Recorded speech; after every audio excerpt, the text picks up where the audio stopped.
Gadis ini tak bisa menangis saat lahir, tapi ia sangat cerdas. Di usia 1 bulan, ia sudah bisa menulis namanya sendiri. Namun ibunya tidak menganggapnya sebagai anak pintar, ibunya bahkan justru menghapus tulisan itu dengan kesal. Ayahnya bahkan lebih parah, ia selalu menginginkan anak laki-laki. Saat tahu anak yang lahir adalah perempuan, ia langsung pergi meninggalkan rumah sakit dengan marah. Saat tiba waktunya pulang, sang ayah bahkan tak menggendong bayinya. Ia terus berkata, anak perempuan hanya beban. Bayi itu ia taruh di bagasi mobil, seolah barang tak berguna, lalu menyetir ugal-ugalan tanpa peduli keselamatannya. Saat sampai di rumah, seluruh keluarga masuk begitu saja, meninggalkan si bayi sendirian di mobil. Tapi bayi itu tak pernah takut. Di usia 2 tahun, ia mulai membereskan rumah sendiri. Ia belajar mengenakan pakaian tanpa bantuan. Di usia 4 tahun, ia sudah terbiasa hidup sendiri. Ayahnya sibuk mencari wanita cantik, ibunya berdandan dan pergi mencari pria kaya. Kakaknya berangkat sekolah. Amy, si gadis kecil, tinggal di rumah sendirian. Saat lapar, ia memasak sendiri. Ia memecahkan 2 telur, menambahkan adonan kue, lalu membuat waffle. Menikmati masakannya sendiri sambil membaca majalah favorit. Membuatnya bahagia. Tak lama, semua majalah di rumah pun ia tamatkan. Kecintaannya pada membaca semakin besar. Ia lalu meminta ayahnya membelikan buku. Tapi ayahnya berkata, TV mengajarkan segalanya. Buku itu tak ada gunanya. Amy tak menyerah. Ia tahu, tak ada satupun anggota keluarganya yang mau mendukung. Ia harus melangkah sendiri. Keesokan harinya, saat semua orang pergi bekerja, Amy mencari alamat perpustakaan dari buku telepon.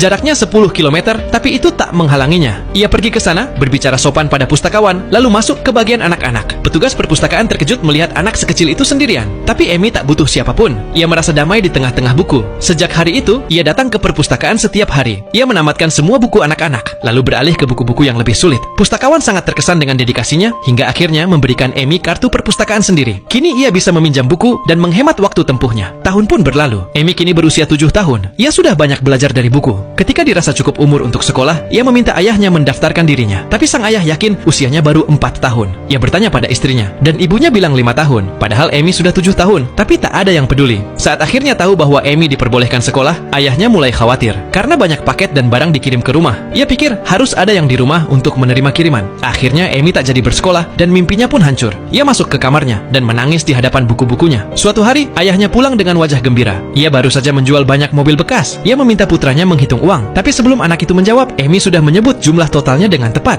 Ayahnya tak percaya dan menuduh Amy curang. Saat Amy menjawab, bukti pembayarannya ada di tangan ayah sendiri. Ia pun ditampar. Hari itu, Amy merasa sangat diperlakukan tidak adil. Ia pun bersumpah, suatu hari nanti, ia akan membalas semua perlakuan itu.